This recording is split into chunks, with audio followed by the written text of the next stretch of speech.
क्या होता है कि हम लोग अपनी ज़िंदगी का रुख तय नहीं करते और चले होते हैं, एजुकेशन में हैं और एजुकेशन से इंटरेस्ट नहीं ले रहे, टीचर हैं मतलब मेडिसिन में है और मेडिसिन में इंटरेस्ट नहीं ले रहे।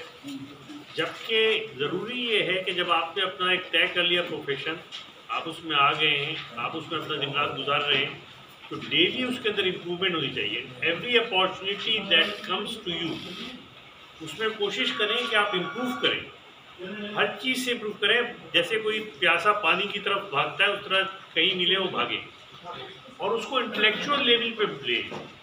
याद करना, वो जो हमारा पुराना सिस्टम चल रहा है ना कि याद कर लो, इतने याद कर लो तो हो जाएगा, अब वो नहीं होना चाहिए। ये जो मैंने जो बात की थी ना कि इसको थोड़ा एक कदम आगे, उसकी वो भी यही है कि हमारे न पढ़ने वालों को इस बात का शऊर है, न पढ़ाने वालों को शऊर है कि हम एजुकेशन का मकसद क्या है। तो न पढ़ने वाले को, न पढ़ाने वाले को, तीसरा कौन है कि ना इम्तहान के सवाल बनाने वाले हैं। लिहाजा आपका एग्जाम उसको फेवर करता है कि जो रट्टा मार के आ रहा है, तो फिर वही साइकिल चलती रहती है। जब उनको एग्जाम में पता चलेगा कि यार यहाँ पे काम बन नहीं रहा, ये तो साहब ने ऐसा बना दिया है कि हमने पूरी किताब पढ़ी हुई है लेकिन सोचना पड़ रहा है, और जिसने नहीं पढ़ी हुई, जिसने नहीं, जिसको शौर है, वो किताब खोल के भी उसको समझ नहीं आ रहा है कि जवाब क्या निकलेगा। तब आपका सिस्टम चेंज होगा। सिस्टम चेंज करने में लोग कहते हैं साहब इमरान खान चेंज कर देगा। भाई इमरान खान क्या करेगा? अकेला नहीं कुछ कर सकता। आप नहीं करेंगे, आप अपना हिस्सा तो डालें उसके अंदर। आप अपना हिस्सा डाल ही नहीं रहे और तनकीद करने में आ गया जी। तो this is what I think we have to understand कि आज का जो दिन आपने गुजारा एजाज साहब के साथ, वो उसमें इंशाअल्लाह ताला शऊर में इजाफा हुआ होगा। आपने ये सोचा होगा कि एक बच्चे की शक्ल देखी कि इसको जो है मुझे अगले लेवल पे कैसे लाना है।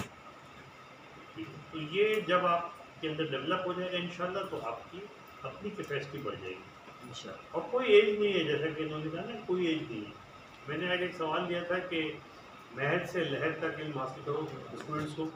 मैंने कहा तुम क्या समझते हो इससे, बियॉन्ड द ऑब्वियस क्या है? तो जाहिर की बात है कि भाई पढ़ते रहो, मरते हुए दम तक पढ़ते रहो, लेकिन बियॉन्ड द ऑब्वियस क्या? मैं आपको बताऊँ बियॉन्ड द ऑब्वियस एक पॉइंट बताता हूँ आपसे रिलेटेड। वो ये है कि अभी ये मेडिसिन वाले बैठे हुए,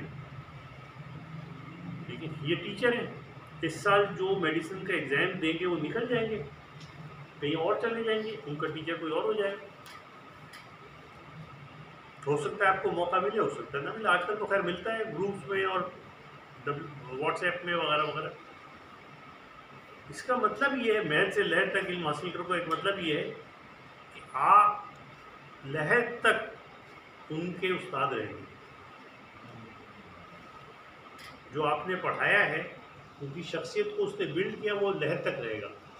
और जब ज़रूरत पड़ेगी तो एनाटमी की, तो वो फिर एनाटमी वालों से पूछेंगे सर ये प्रॉब्लम आ रही है, क्या करें? तो यू कैन नॉट से कि भाई अब तो आप फीस भी नहीं देते, अब तो हमारे स्टूडेंट भी नहीं है। नहीं, you are a teacher, once a teacher always a teacher. You will continue to be the teacher and you will have to support them. This is what इस चीज़ का मकसद है कि लहर। अच्छा, लहर किसकी लहर? हमारी लहर नहीं, हम चले गए लहर में। वो फर्स्ट ईयर का बच्चा जो है बैठा हुआ है, जब तक वो लहर नहीं जाएगा उस वक्त तक हम उसके टीचर हैं। तो इसलिए बियॉन्ड द ऑब्वियस देखने की सलाहियत। आपने एमसीक्यू बनाया, किसी का एमसीक्यू सबसे अच्छा होगा, तो जिसका सबसे अच्छा एमसीक्यू होगा वो मुतमईन हो जाए कि जी मैं तो पूरे सब में सबसे अच्छा मैंने पेश किया। नहीं, मुतमईन नहीं हो सकते आप। There will always be a scope for improvement in that. तो कभी एमसीक्यू या कोई अपनी चीज़ पेश करके ये मत सोचो कि बस वाह वाह हो जाए। वाह वाह नहीं होगी। जो वाह वाह करेगा ना वो सब स्टैंडर्ड टीचर है। जो ढंग का टीचर है वो आपको नेक्स्ट स्टेज पे ले जाएगा, बोलेगा यहाँ तक आ गया ना, let's go to the next stage, well done, शाबाश, मगर चलो आगे बढ़े। क्योंकि वो ज़ाहिर है कि उसका तजर्बा ज़्यादा है, उसकी उम्र ज़्यादा है, उसने पढ़ा हुआ ज़्यादा है, वो सब चीज़ें। तो वो तो ये कोशिश कर रहे हैं कि यहाँ तक ये आ गया है, दूसरे वाले को अभी तक खींच के लाने में मुश्किल हो रही है, लेकिन आप जहाँ पहुँच गए यहाँ से भी आगे लेके जाना। तो हमने ये रवैया डेवलप करना होगा। हम तारीफ वाली कौम है, तारीफ भी सोच के करते हैं।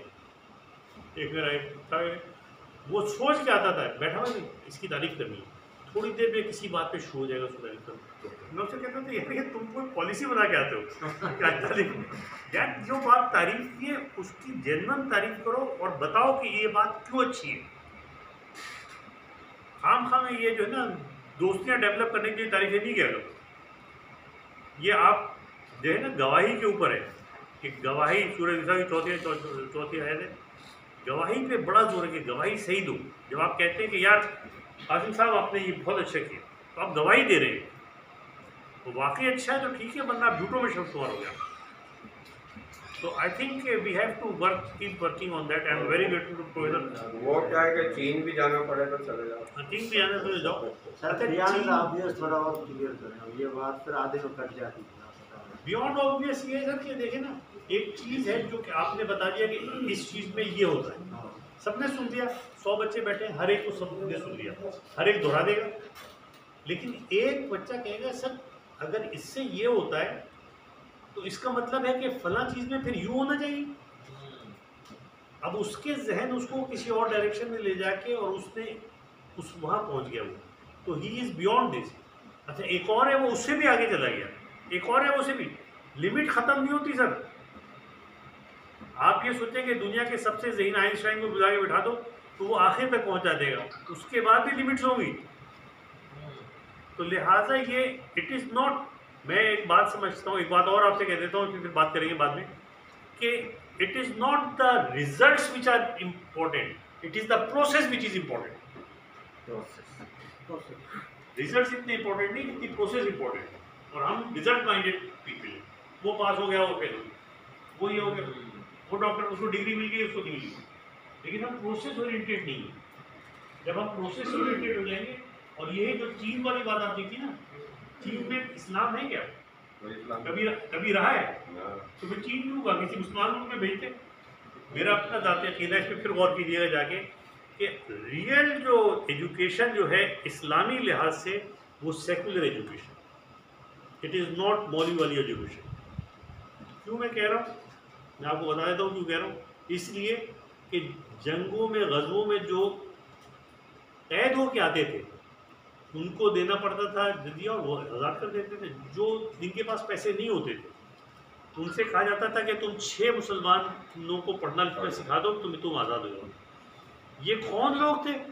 ये सिर्फ काफिर नहीं थे, वो थे जिन्होंने मुसलमानों को कत्ल किया हुआ था और मजीद कत्ल करने की इरादों से आए थे उनको। अच्छा वो क्या पढ़ाते? क्या वो कलमा तैयबा पढ़ाते उनको? वो तो काफिर थे। वो क्या कुरान पढ़ाते? उनको तो कुरान का एक लफ्ज़ नहीं आता। तो क्या पढ़ाते थे वो, जिसकी बुनियाद पर रसूल समझते थे कि नहीं इनको आज़ाद कर दो? वो कौन सा इल्म देते थे जिसकी इतनी अहमियत थी रसूलुल्लाह के नज़दीक में कि वो उनको आज़ाद कर देते थे? जब भी आप देखें मजहबी इल्म को दुनियावी इल्म से जुदा करके पढ़ा जाएगा, ये आपको हमेशा एक्सट्रीमिज्म की तरफ ले जाएगा। जब आप मिलाकर पढ़ेंगे फिर ये आपको सही रास्ता दिखाएगा। इस पर गौर कीजिएगा, फिर बात करेंगे। टाइम हो रहा है। Thank you very much.